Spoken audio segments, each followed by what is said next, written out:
Salve, salve galerinha do Pincelada do Saber, estamos aqui então para mais uma de nossas videoaulas e hoje eu gostaria de conversar com vocês um pouco sobre um texto muito interessante escrito pelo filósofo e sociólogo Newton Bignotto no ano de 1997. Ele atualmente é professor na Universidade Federal de Minas Gerais, a UFMG. Ele tem uma grande contribuição aí no pensamento de Maquiavel dentro do Brasil, né? Escreveu outros textos, como por exemplo, O Golpe de Estado e O Brasil à Procura da Democracia, e escreveu esse texto que eu vou trabalhar com vocês aqui, que se encontra em uma organização do Adalto Novaes, onde ele pega um conjunto de autores, né? Pega vários autores para trazer uma ideia a respeito do que seja a ética. Bem, eu gostaria de iniciar então o texto, o título do texto que diz Fronteiras da Ética, Maquiavel. Fronteiras da Ética, Maquiavel. Evidentemente que esse texto ele já demonstra para nós algo polêmico, na medida em que Maquiavel muitas vezes é utilizado, principalmente pelos termos que nós utilizamos, né? Nossa, você foi maquiavélico, como se a pessoa tivesse sido alguém sem ética, né? Então, o termo popular, como nós usamos esse termo de maquiavélico, maquiavelismo e tudo mais, é um termo que aparentemente o autor ele já está rechaçando logo no título, porque ele está dizendo Fronteiras da Ética, Maquiavel. Então, basicamente, dentro desse conjunto de pensamento entre Maquiavel e a sua ética que o autor vai localizar o seu texto. O texto é bem interessante, porque o autor inicia ele descrevendo basicamente onde se encontra as maiores falas positivas e negativas a respeito do pensador Maquiavel. Então, o primeiro grupo de pessoas que fala a respeito do pensamento de Maquiavel estaria localizado entre o grupo que diz o seguinte: Maquiavel, ele causa uma cisão drástica e radical entre ética e política, né? Então, Maquiavel distingue, separa totalmente a ética e a política. São dois campos diferentes, com duas correntes diferentes, com dois pensamentos diferentes, são dois fenômenos, eu até diria, diferentes, né? Como o Léo Strauss, por exemplo, que é um outro cientista político aí, vai dizer, né? Ele diz que Maquiavel, a política de Maquiavel, ela é em certa medida demoníaca, né?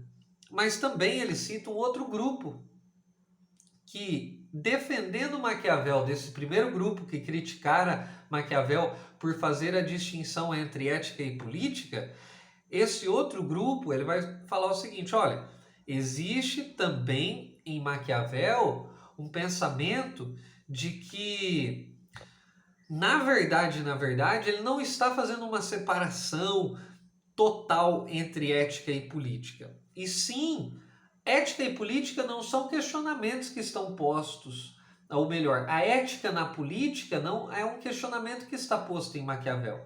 Maquiavel está olhando para a história e tentando descrevê-la como ela é. Então, basicamente o que Maquiavel está dizendo, olha, não existe no pensamento de Maquiavel propriamente uma teleologia, né? Olha, como deve ser, né? Não é como deve ser. Na política de Maquiavel, ele está pensando aquilo que é. Como que é a política? Como que ela se deu no decorrer da história? Como que ela se apresentou em Roma? Como foram os grandes líderes? Como que foram os grandes políticos? Pessoas que inscreveram seu nome na história. Para além do lado positivo, do lado negativo, da moral e da ética, como que essas pessoas conseguiram se utilizar dos seus instrumentos de poder e de dominação e conseguiram manter um bom governo, um governo bem sucedido, isso é, inscreveram seu nome na história de um povo, de uma nação, de um país, enfim. Então, existem esses dois grandes grupos aí, né? Aqueles que rechaçam Maquiavel e aqueles que aceitam Maquiavel. Aqueles que dizem Maquiavel ele prega, né, uma política imoral, né? E existem aqueles que dizem o seguinte, olha, a política de Maquiavel, ela não é imoral porque ela não se propõe pensar dessa maneira. Na verdade, a política de Maquiavel ela é amoral porque ela é histórica, né? E por ela ser história, ela desacraliza todo o movimento moral que até então existia, sabe? Então, basicamente, quando a gente olha para Maquiavel, nós temos esses dois grandes grupos colocados diante de nós, daqueles que rechaçam e daqueles que aceitam. Bem, ainda preciso dizer, então, que no pensamento de Maquiavel, o autor, o Newton, ele vai dizer para nós o seguinte, olha, Maquiavel, ele nunca foi bem quisto, ele nunca foi um Montesquieu que foi bem aceito nos lugares onde ele chegou. Então, Maquiavel é um daqueles autores decisivos, justamente pelo fato de que algumas pessoas o amam e outras pessoas o odeiam. A problematização não está diretamente vinculada, então, do texto, tá? Fronteiras da Ética, Maquiavel, é o título do texto. Então, a problematização do autor não está diretamente vinculada com esses dois postulados. Quer dizer, esses dois grandes grupos de pessoas que interpretam Maquiavel não poderão nos ajudar aqui na empreitada que o autor decidiu seguir, né? Ao contrário disso, a pergunta do autor é, afinal, qual a relação de Maquiavel com a tirania? E sendo assim, qual a relação dessa forma de governo com a ética e com a política? As frases que inicialmente são apresentadas são frases que deixariam qualquer leitor contemporâneo idólatra da democracia chocados, né? Vamos para elas na íntegra. Primeira frase de Maquiavel é: a um príncipe não é necessário possuir todas as qualidades, mas é necessário parecer tê-las. A segunda frase: as violências devem ser feitas todas ao mesmo tempo, a fim de que seu gosto, persistindo menos tempo, ofenda menos. As violências devem ser feitas todas ao mesmo tempo, a fim de que seu gosto, persistindo menos tempo, ofenda menos. De pronto, o leitor atual possivelmente pode afirmar: ele está jogando fora todo o valor para governar, ele está jogando fora todo o princípio de ética e moral para a fim do governo, né? Então, essas pessoas que leriam essa frase na sua literalidade, sem o contexto de todo o livro do Príncipe de Maquiavel, diria, olha, na verdade, o Maquiavel, ele está sendo completamente imoral, né? Pois está no mundo da aparência, da eficiência violenta. Quer dizer, a impressão que se tem ao ler essa frase sem uma reflexão, sem um pensamento, sem um contexto, é de que Maquiavel, na verdade, está dizendo, olha, o que é preciso na política é parecer, né? E não necessariamente você ser. Então, a política não é o mundo da essência. A política é o mundo da transformação. A política não é o mundo da teleologia. A política é o mundo da eficiência. A política não é o mundo da moralidade dos meios pelos quais você vai chegar aos fins. Mas a política, nesse tipo de leitura, seria, Maquiavel está dizendo que a política é a política de que os fins, eles sempre justificam os meios, né? Então, nós aí teríamos que pensar, e o autor propõe isso, ele fala, cara, eu acho que dá pra gente pensar de uma outra maneira e ler o Maquiavel por uma outra perspectiva. Vamos lá. Por isso, como guisa do seu pensamento, ele embrenha por uma interpretação dos capítulos 8 e 15 do Príncipe e depois também vai falar um pouco sobre o texto da República de Maquiavel. Ao apresentar a ideia de que a via criminosa não depende nem de virtude e nem de fortuna, isso é, nem da ação técnica e eficiente e nem da sorte, ele demonstra como Agatocles saiu de uma situação ínfima. Agatocles é um grande governante, né? Ele saiu de uma situação ínfima e conseguiu grandes coisas na vida política, tomando poder em Siracusa, aquela cidade, inclusive, que Platão foi para lá para tentar colocar regra naquele povo e voltou espantado, dizendo que aquele povo não tinha jeito, porque eram dados aos vícios, às bebidas, ao sexo, enfim, a carnalidade, né? Lembrando que a teoria do Platão seria justamente um abafamento dessa carnalidade a fim de ascender e transcender, né, ao mundo das ideias. O corpo, de alguma maneira, nesse caso do Platão, nessa dualidade, né, o corpo seria algo que prejudicaria essa intelectualidade a alcançar novos níveis de ascensão. Mas o Agatocles, então, saiu de uma situação ínfima e se tornou governante em Siracusa. Nesse caso, Maquiavel seria, portanto, um aconselhador de criminosos. Estamos ainda dentro desse espectro de que o Maquiavel seria aquele que fala sobre política sem tocar no assunto da ética e da moral. Eu estou usando ética e moral aqui no sentido coloquial e bem casual, tá? Então, estou fazendo uma distinção, porque existem outros autores que vai fazer uma distinção entre moral algo coletivo, ética algo pessoal, mas não é nesse âmbito que eu estou querendo partir, tá? Vamos lá. O autor, então, propõe algo diferente. Em Maquiavel, há uma distinção. Essa é a primeira coisa que nós poderíamos trabalhar aqui. A primeira distinção em Maquiavel é a distinção entre poder e glória. Não pode haver para Maquiavel virtude. Então, esse cara que se utiliza do crime, né? Esse cara que alguns dizem que Maquiavel está aconselhando esses criminosos, né? Esses caras do mundo do parecer, do mundo da aparência, ou esses caras, eu diria ainda, muito mais do que do mundo do parecer, do mundo da aparência, mas esses caras de que se utilizam do poder para matar cidadãos, trair amigos, agir sem fé, agir sem religião, esses caras, para Maquiavel, ele vai dizer, não existe virtude. Não existe virtude, não existe a dignidade, não existe honradez, não existe brio, não existe não existe a virtude, o bom governo, o bom governante nessas ações. Então, ele faz uma nova distinção, né? Então, ele vai dizer, olha, existem aqueles que se utilizam do poder, mas existem aqueles que não querem somente o poder, porque o poder ele pode ser conquistado pela força, mas o bom governante é aquele que quer algo além do poder. Ele não tem só a força, mas ele tem a glória, ele tem o reconhecimento, né? E aí ele vai dizer o seguinte, então, para nós, o Newton, né? Ele faz uma nova distinção dentro do pensamento de Maquiavel, que são os homens políticos e os tiranos. Os homens políticos estariam mais dados à glória e os tiranos estariam mais dados ao poder.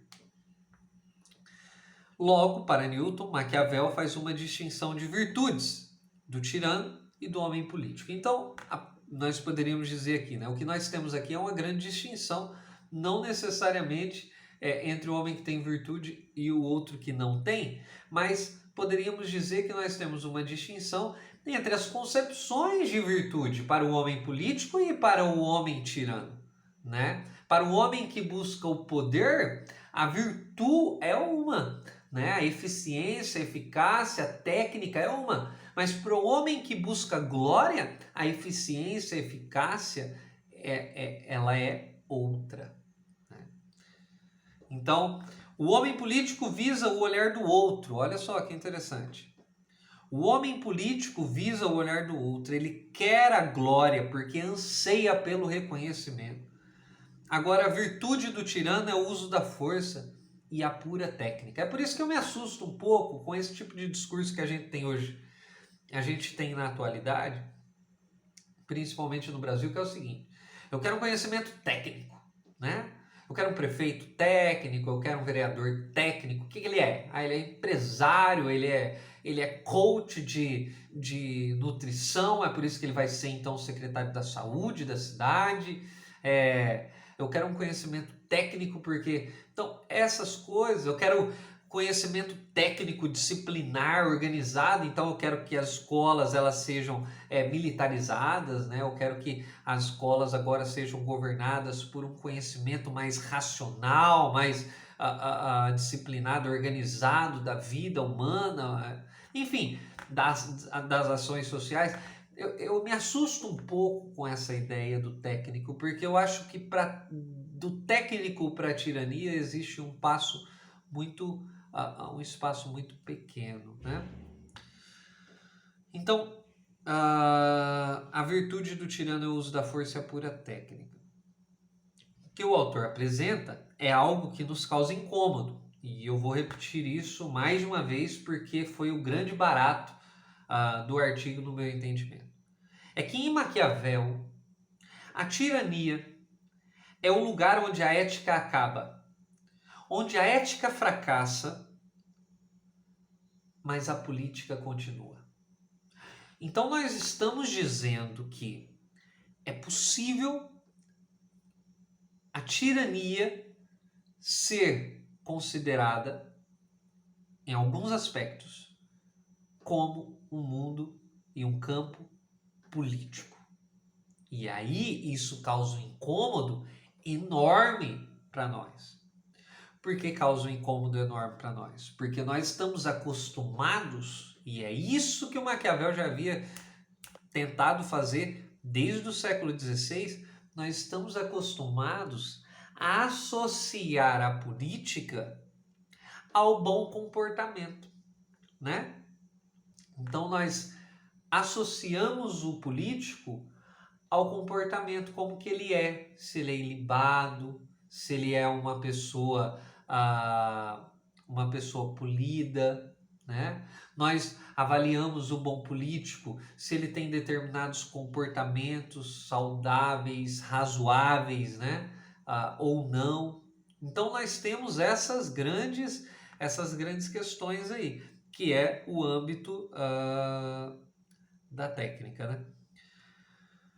Então, olha só o que ele está dizendo para nós. Onde a ética fracassa, a política ainda continua, quer dizer, na tirania.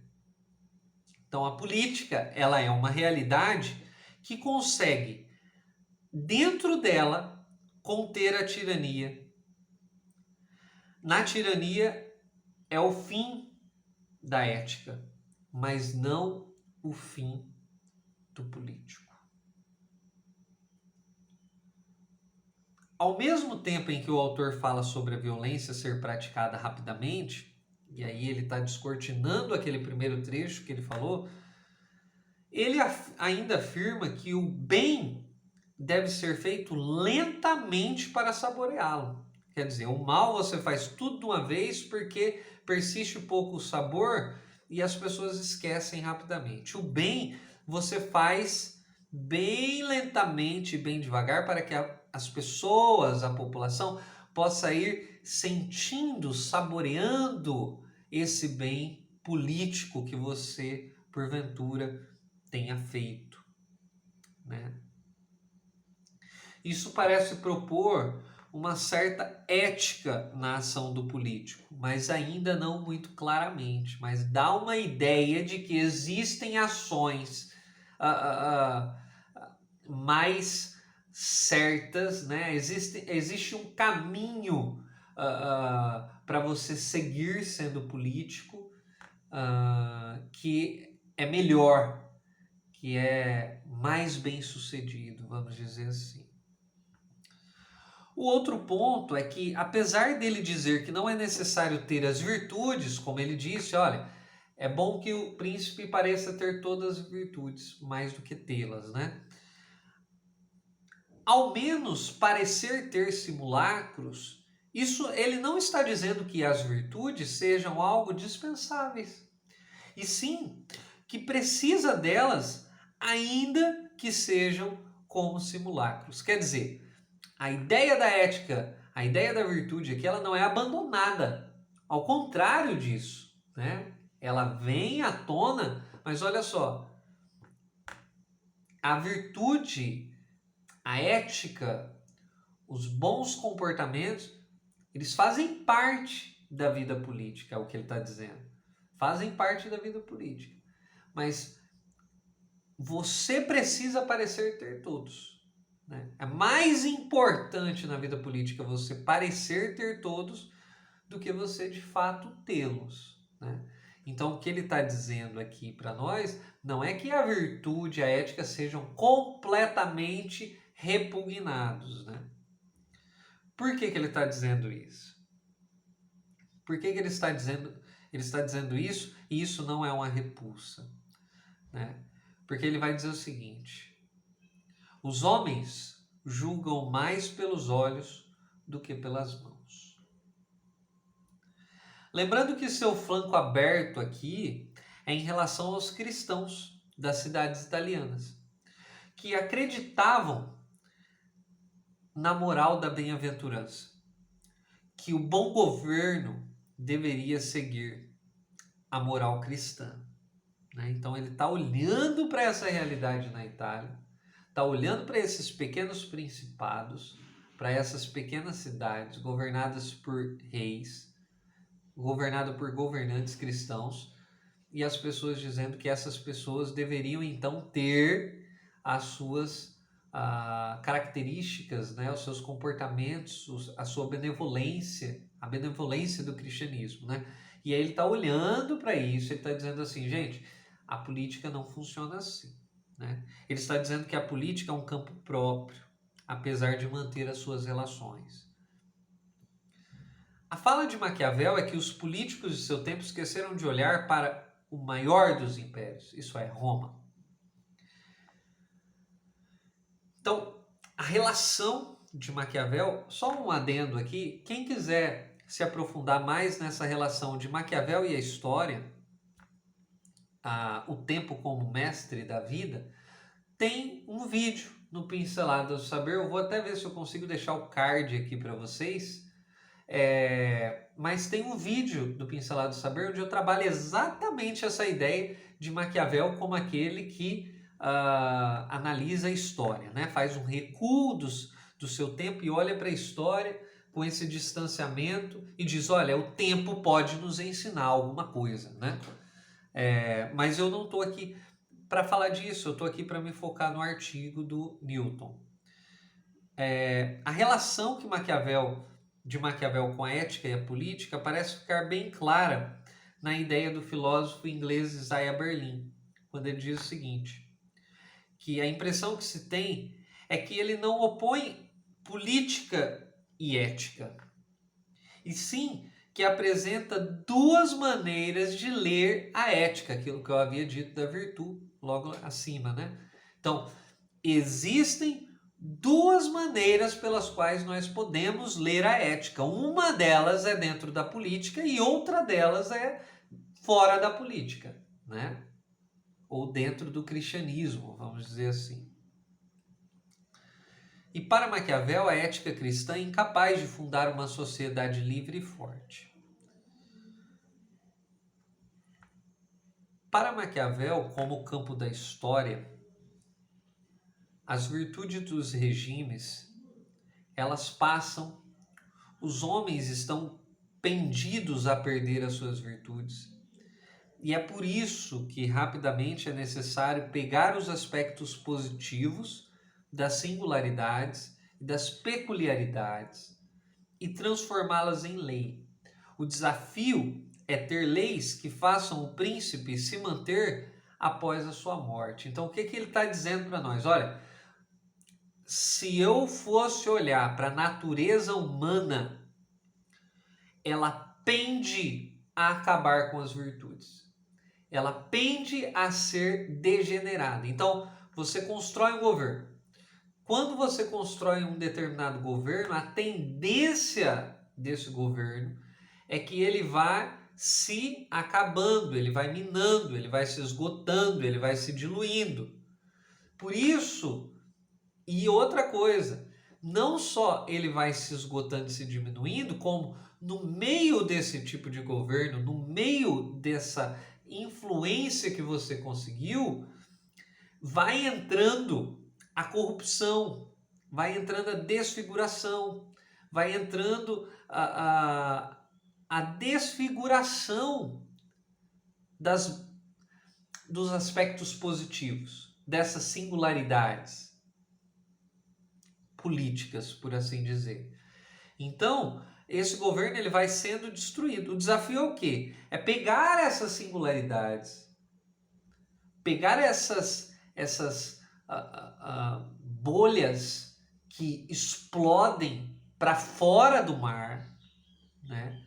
Esses momentos únicos de explosão para fora dessa água, né? Desse todo, vamos dizer assim, e transformá-los em lei.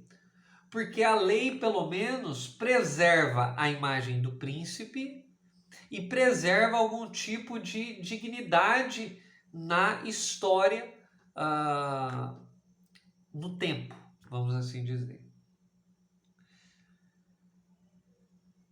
E aí é interessante. Por quê? Porque o autor tem a seguinte sacada: o tirano é esse cara que não vê e ignora a lei do tempo, a lei do Cronos. O tirano ele se ilude com a sua imagem e acredita ser ele o criador do tempo e ser ele mesmo a própria lei. Sim, eu não consigo parar de fazer as associações, né, com o nosso mundo contemporâneo. Você imaginar hoje que determinados candidatos se apropriaram de um símbolo nacional em seu nome, né, é algo para você se questionar, porque um símbolo nacional não é o nome de um homem, não é o nome de um partido e tampouco o nome de uma ideologia dentro do espectro político, né? Então, o tirano, ele é esse cara que ignora o tempo. E é por isso que ele vai dizer também que as religiões romanas para ele eram maiores que o próprio cristianismo, porque criavam leis nas quais eram insuportável a experiência da tirania. Quer dizer, o cristianismo também é contra a tirania. Mas olha o que ele vai dizer. O cristianismo, com a noção de pecado original, acabava vendo o tirano como uma deturpação da natureza e resultado do homem caído. Enquanto os romanos, eles precisariam dos contatos dos homens com a vida pública e dos costumes para elaborar essas leis, né? Então, é muito mais fácil você aceitar essa degeneração, a tirania, a partir de uma leitura de pecado original e de homem caído, do que você simplesmente olhar para a realidade, para as relações pelas quais estão se dando e falar, a gente vai ter que construir lei para que isso daqui não aconteça dessa maneira, né? Posteriormente, então, o texto se desdobra na relação da tirania com esses dois conceitos, político e ético. Ele vai dizer que o espanto de Lavoisier é justamente que a tirania poderia se inculcar em uma comunidade política e não em algo fora do político. Quer dizer, ele está a todo instante aqui afirmando para nós que a tirania ela não está fora da política. Essa ideia, e eu mesmo me lembro de ter comprado essa ideia várias vezes, né? Essa ideia de que, se é algo tirano, então é algo que está para além da política. Não, não é algo que está para além da política, não. A tirania é algo que está dentro do âmbito do fenômeno político, né? É o que ele está dizendo aqui. É o que ele está dizendo. Lavoisier, quando ele escreve a servidão voluntária, o que ele está dizendo para nós é, olha, o domínio, a opressão, né? A autoridade, ela pode se constituir justamente em uma comunidade política. Corpo político, ele pode se dobrar a um tirano, a um soberano. O que é que faz com que milhares de pessoas se submetam a um homem? Essa é a pergunta, né? A covardia não, porque a covardia é você ter medo, mas como você vai ter medo se vocês são milhares, milhões e o outro é um? Então tem alguma coisa aí. É porque a comunidade, o corpo político, voluntariamente se inclina, se submete, se prostra.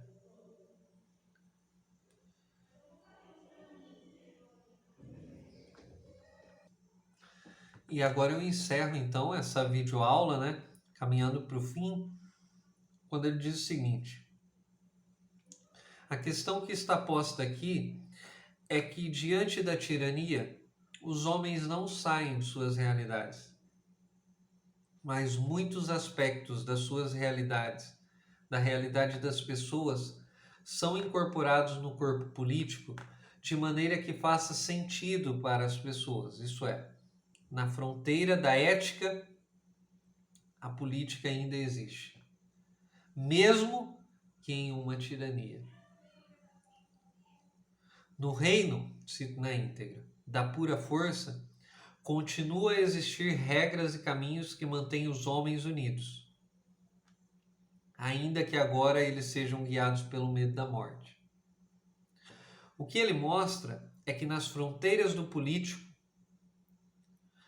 onde a religião e a ética fracassam, continua a existir uma forma de governo que conserva elementos fundamentais de todas as outras. A tirania no texto do Newton, ela é um prolongamento da vida comum, né? Então, Newton Bignotto, ele traz para nós, ele faz essa ressalva. Eu poderia construir aqui uma série de reflexões em cima disso, mas ele levanta essa bola. Na verdade, ele entrega esse pepino para nós, que é o seguinte: a tirania, ela não é grotesca. A tirania, ela não é algo fora do político. A tirania, ela não é algo fora da vida comum das pessoas. A tirania não é habitada, seguida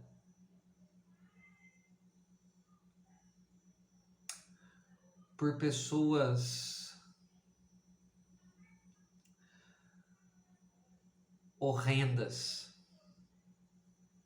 Ele até cita no decorrer do texto, em algum momento, a Hannah Arendt e o Claude Lefort, que foi professor orientador dele no École de France, né? Então, a tirania, ela não é algo para além do homem genérico, do homem comum. Isso me acende uma luz. Me acende uma luz porque não é o fato de pessoas comuns, pessoas que trabalham, consideradas cidadãos de bem, que fazem delas uma pessoa ética. Porque na política, quando a ética fracassa,